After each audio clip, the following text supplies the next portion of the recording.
दोस्तों मैं नवीन श्रीवास्तव आपका बहुत बहुत स्वागत करता हूँ।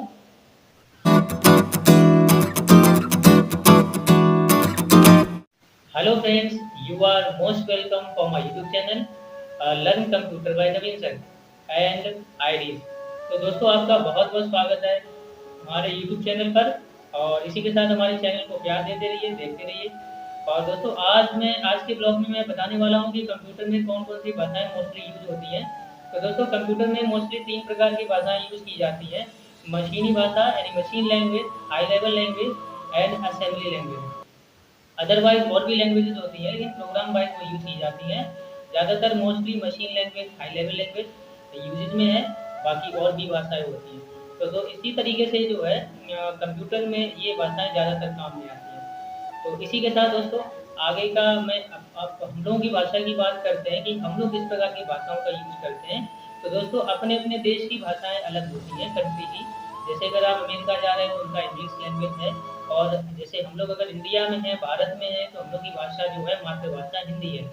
तो दोस्तों जहाँ तक देखा जाए तो हम लोग हिंदी का यूज भी सही तरीके से नहीं सीख पाते हैं, मतलब नहीं बोल पाते हैं। जो भी हिंदी हम लोग बोल रहे हैं उस तरीके से उसका जो है उच्चारण या अपन जो भी है, जो भी बोलते हैं प्रोनाउंसिएशन, वो सही तरीके से यूज नहीं करते। अगर हम प्रोनाउंसिएशन का सही तरीके से यूज करेंगे कंडीशन के अकॉर्डिंग, यानी कि जो स्थिति के अनुसार, तो आप भाषाओं का यूज भी कर पाएंगे और लिपसिंग करने के दौरान ही व्यक्ति समझ जाता है कि आप क्या कह रहे हैं। अब देखिए जैसे इंग्लिश वो लोग बोलते हैं तो इंग्लिश को भी वो बोलते हैं तो उसके साथ में कुछ ना कुछ जोड़ते हैं।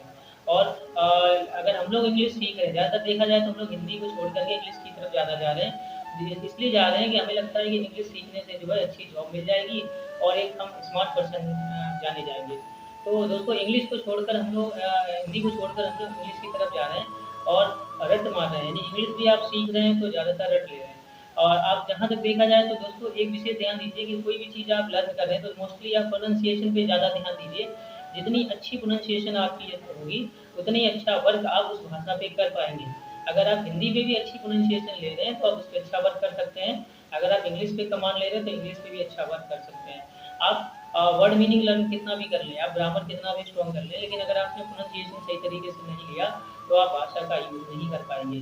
तो दोस्तों इस तरीके से प्रोनाउंसिएशन ज़्यादा टफ नहीं है या इंग्लिश लैंग्वेज ज़्यादा टफ नहीं है, बोल सकते हैं आप।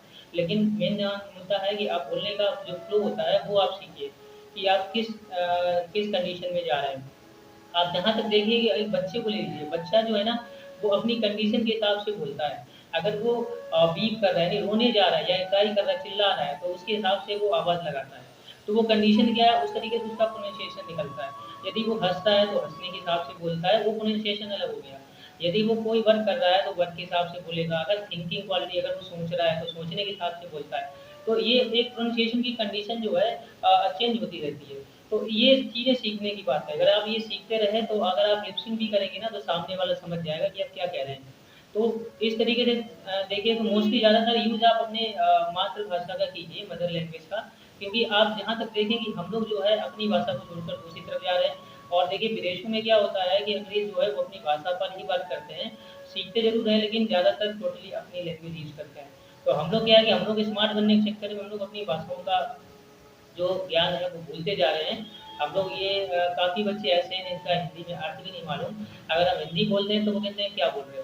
क्योंकि वो लैंग्वेज पे ध्यान नहीं दे रहे, यानी उस पे वर्क नहीं कर रहे और अपनी भाषा को वो छोड़ चुके हैं और वो इंग्लिश की तरफ हो गए। अब देखा जाए तो इंग्लिश भी सही तरीके से नहीं आ रही और वो रोमन में इस तरीके से वो लिखते चले जा रहे हैं। तो इस तरह से दोस्तों देखा जाए तो जो भी भाषा आप सीखिए ज़्यादातर अपनी मातृभाषा पे ध्यान दीजिए, हिंदी पे।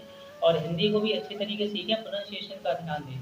अगर प्रोनाउंसिएशन आपका अच्छा होगा तो हिंदी भी आप अच्छी तरीके से बोलेंगे। अगर आप नहीं बोल पा रहे हैं तो आप बच्चे को ले लीजिए, अगर बच्चा हो तो उससे बुलवाइए, वो बिल्कुल अच्छी तरीके से बोलेगा जबकि उसने सीखा नहीं है।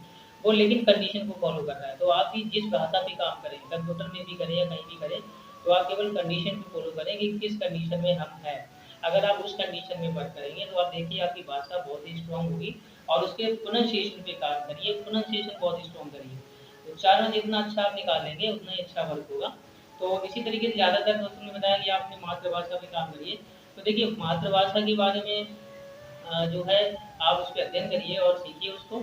और इसके इससे रिलेटेड जो है भारत जो है, भारत आप जानते हैं कि क्या-क्या कितने सारे लोग महापुरुष हुए।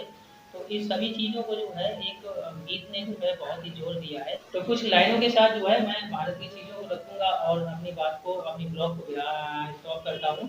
और यदि आप यूज़र हैं तो ज़्यादा से ज़्यादा शेयर कीजिएगा। तो एक सॉन्ग है, बहुत ही अच्छा है, गुनगुनाता हूँ, आप इसे ध्यान दीजिएगा।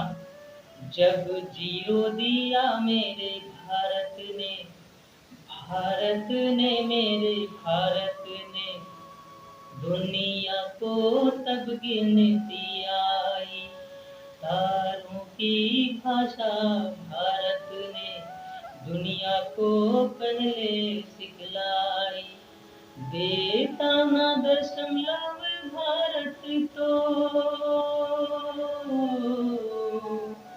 देता ना दशमलव भारत तो, यूं चांद पे जाना मुश्किल था। धरती और चांद की दूरी का अंदाजा लगाना मुश्किल था, अंदाजा लगाना मुश्किल था। तो बस दोस्तों, इसी के साथ अपने ब्लॉग को स्टार्ट करता हूँ, आप देखते रहिएगा। Thank you.